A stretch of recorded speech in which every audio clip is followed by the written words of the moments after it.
तो अब हम समझेंगे कि रूफटॉप सोलर सॉल्यूशन सजेस्ट करते टाइम किन किन बातों का ध्यान रखना है और किस आधार पर उनको सजेस्ट करना है। सबसे पहली बात कि उनकी एक्चुअल रिक्वायरमेंट कितनी है, यानी कि उनके लोड्स और उनके बिजली बिल या उनकी जो कंजप्शन है उसके बेसिस पे कितने किलोवाट का सिस्टम उनके लिए सही रहेगा। दूसरी बात कि उनके पास अवेलेबल एरिया कितना है, यानी कि रूफटॉप सोलर सिस्टम लगाने के लिए जो एरिया रिक्वायरमेंट है वो उनके पास है या नहीं है, यानी कि जितना भी एरिया अवेलेबल है उसके हिसाब से कितने किलोवाट का सिस्टम उस पर लग सकता है।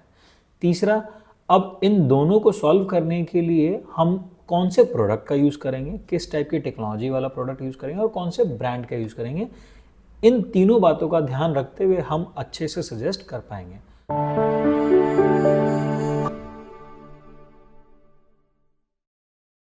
अब हम समझेंगे कि रूफटॉप सोलर सॉल्यूशन सजेस्ट करते टाइम कैलकुलेशन कैसे करें, यानी कि कस्टमर के रिक्वायरमेंट के बेसिस पे कितने किलोवाट का सिस्टम लगेगा, इसकी कैलकुलेशन हम समझते हैं। तो मैं कहूँगा कि आप अपना इलेक्ट्रिसिटी बिल निकाल सकते हैं, या किसी भी कस्टमर का जब आप बिल देखोगे, आप अपने एग्जांपल के तौर पे आप अपने घर का इलेक्ट्रिसिटी बिल निकाल लीजिए और उसमें देखिए कि आपका महीने का कंजप्शन कितना है, यानी कि मंथली कंजप्शन कितना है। एक तो आपका बिल अमाउंट में आता है कि 10,000 रुपये का बिल आया है, और 10 रुपये यूनिट के हिसाब से अगर बिल आया है तो करीब करीब 1000 यूनिट के आसपास का आपका कंजप्शन हो गया, मंथली कंजप्शन। तो ऐसा ही मंथली कंजप्शन हर किसी के इलेक्ट्रिसिटी बिल में मेंशन होता है, बस हमें वो ढूंढना है और निकाल लेना है। मंथली कंजप्शन को आप सीधा सीधा 120 यानी कि 120 से डिवाइड कर देंगे तो आपका साइज ऑफ द सिस्टम तुरंत निकल आएगा, क्योंकि 1 किलोवाट का सोलर सिस्टम करीब करीब 4 यूनिट बनाता है डेली बेसिस पे। ये पूरे साल की एवरेज में बता रहा हूँ, जिसमें सर्दी, गर्मी, रेनी सीजन, सारे सीजन मिला के एवरेज जो है 4 यूनिट के आसपास का निकल के आता है। तो अगर 1 किलोवाट का सिस्टम 4 किलोवाट बना रहा है तो 30 दिन में कितने यूनिट बनाएगा वो? करीब करीब 120 यूनिट। 30 × 4 = 120। तो 120 से जब हम डिवाइड कर देते हैं किसी भी मंथली यूनिट कंजप्शंस को, तो हमारा exact size of the system आ जाता है। जैसे कि मान लीजिए कि आपका महीने का कंजप्शन जो है 1200 यूनिट का है। 1200 यूनिट को अगर हमें डिवाइड करना हो 120 से तो कितना आएगा? 120 यानी कि 1200 डिवाइडेड बाय 120 = 10, यानी कि 10 किलोवाट का सिस्टम जो है आपको 1200 यूनिट जनरेट करके मंथली दे देगा, जिससे कि आपका बिजली बिल 0 या 95% या 98% रिड्यूस हो जाएगा। इसको रिवर्स कैलकुलेशन से वेरीफाई कर लेते हैं कि 10 किलोवाट का सिस्टम आपने लगा लिया अपने रूफटॉप के ऊपर। 10 किलोवाट का सिस्टम 4 यूनिट के हिसाब से कितनी यूनिट बनाएगा? 40 यूनिट बनाएगा। 40 यूनिट 30 दिन में कितनी बनाएगा? 1200 यूनिट बनाएगा।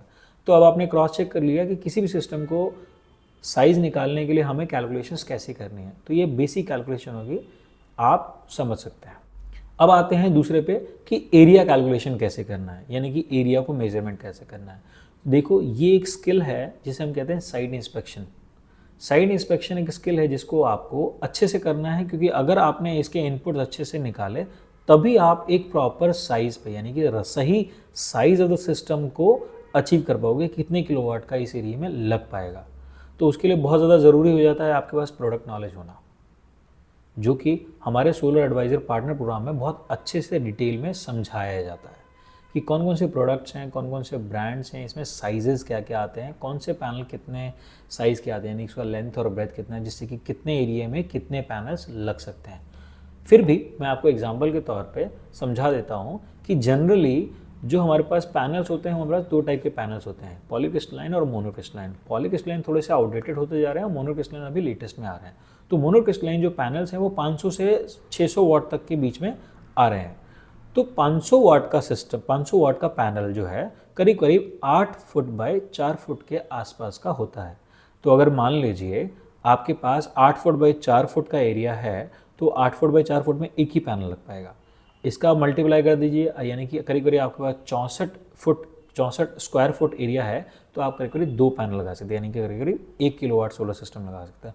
तो ऐसे आपको लेंथ और ब्रेथ से, यानी कि साइड इंस्पेक्शन करते टाइम रूफटॉप में जो एरिया अवेलेबल है, शैडो फ्री एरिया, ध्यान रहे shadow free area, shadow free area में हमारे पास अवेलेबल एरिया का मेजरमेंट क्या है, उससे हमारा एरिया कितना निकल रहा है, उस एरिया में कितने पैनल्स फिट हो सकते हैं। इन बातों के माध्यम से आप निकाल पाएंगे कि कितने किलोवाट का सिस्टम कितने एरिया में लग पाएगा। तो आपने समझा कैलकुलेशन, यानी बिल के माध्यम से क्या रिक्वायरमेंट के हिसाब से उनकी क्या रिक्वायरमेंट निकल के आ रही है। दूसरा, अवेलेबल रूफटॉप के माध्यम से आपको कितने किलोवाट का सिस्टम लगा पा रहे हो।